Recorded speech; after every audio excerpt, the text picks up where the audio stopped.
Other things worth mentioning about multi-camera. At the moment, this is a sequence inside of a sequence and it's chopped that all up. Sometimes it's quite nice just to make it a bunch of clips again. You can do that now. All I'm going to do is select the lot, right click on it and go to Multicamera, Flatten.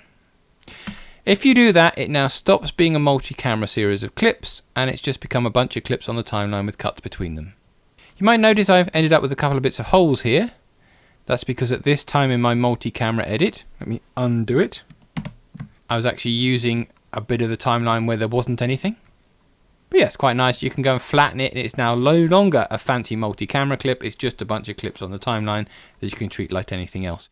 And you might do that if, for example, instead of using this as something for multi-cameraing, sometimes what I use for the multi-camera is if I've got 4 or 5 different takes, then I'll make a multi-camera clip out of that. They won't sync up because when the actors do things 4 or 5 different times, they never do it exactly the same way.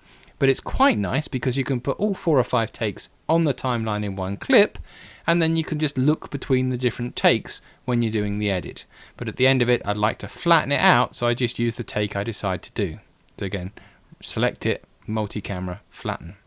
Other thing worth quickly mentioning is, obviously I've set that all up. I can go into the sequence and I can fiddle with the sequence.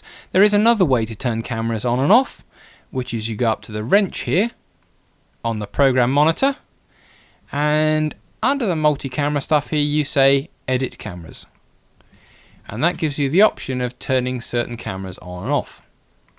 So if I turn those 2 off, I'm now only using 3 cameras and not 5. You notice my display here is now changed, so I've only got 3 cameras instead of all 5.